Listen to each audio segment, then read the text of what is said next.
තෝරා ගැනීම තුල තමයි මුළු ජීවිතේම සැනසෙනවද වෙනසෙනවද කියන එක තීරණය වෙන්නේ. මේ ලෝකේ ජීවත් වෙන හැම කෙනෙකුටම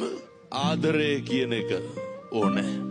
කැමැත්තයි ආදරයයි පටල ගත්තාම මේ දෙක ලියා ගන්න බැරි වුණාම තමයි දැන් මොහොම බණ අහන ගමන් හදවතට තට්ටුවක් දාලා බලන්න ඕනේ මං තුල ඇති වෙලා තියෙන්නේ මගේ සහකරුවා සහකාරිය තුල මගේ පෙම්වතා පෙම්වතිය තුල කැමැත්තක්ද ආදරයක්ද කැමැත්තක් ඇති වුණාම වෙන් වෙන්න බැරි හේතුව මොකක්ද අපි කැමැති කට්ටිය අපෙන් ඈත් වෙලා යනකොට ඒක දරා ගන්න බැරි වුණාම අපි ඕන තරම් දන්නවා දැන් අවුරුදු 3-4කට කලින් ඉඳන් මේ අහන්නත් අප්‍රසන්න සිද්ධි දලා බෙල්ල කපලා යනවනේ එහෙනම් ජීවිතේ පුරුදු වෙන්න අර කැමැති වෙනවට වඩා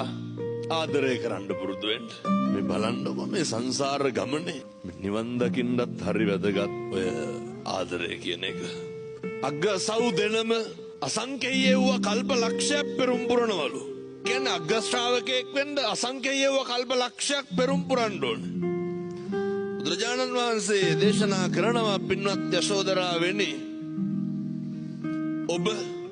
කොච්චර කාලයක් මේ සංසාරේ මගේ පාද පරිචාරිකාව විදියට ඉඳලා තියෙනවද මුළු සංසාරෙම මගේ පාද පරිචාරිකාව නුඹ ඒ මුළු සංසාරෙම බුදුරජාණන් වහන්සේ දෙපැත්තේ දෙපස හිටපු සේරම ළඟ ඉඳලා නැද්ද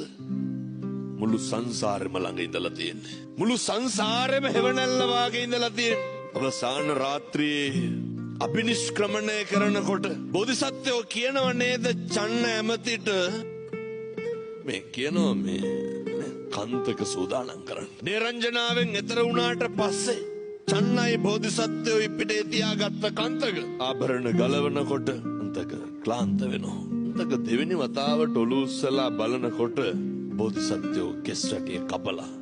දරා ගන්න බෑ මේ ත්‍රිසං සතාගේ පපුව පැලිලා මැරෙනවා මුළු සංසාරෙම ස්වාමියා කොට තකාගෙන පතාගෙන ආපු ගමන රොදරා උත්තමාවී බෝධිසත්වයන්ට බුද්ධත්වයේ ලබා ගන්න මේ මහත් සංසාරේ පාරමිතා පුරන්න බිරිඳක් විදිහට ආධ්‍යාත්මික ශක්තිය දුන්නේ කවුද? දරුවෝ දන් දෙනකොටත් ඉවසලා දරාගත්තේ කවුද? නිකමට අම්මගෙන් අහන්නකො අම්මේ තාත්තා පතනවද කියලා මුළු සංසාරෙම හම්බයන් කියලා. අත්තගෙන් අහන්නකො තාත්තේ අම්මව ප්‍රාර්ථනා කරනවද නිවන් දකින්නකම්ම කියලා. අම්මා කී ගමනක් කියලා දෙනවා මේ ඔයාලා හින්දා හිටියේ කියලා. අර පෙම්වතුන් පෙම්වතියන් විදිහට ගෙවන ආලසීමාව තුල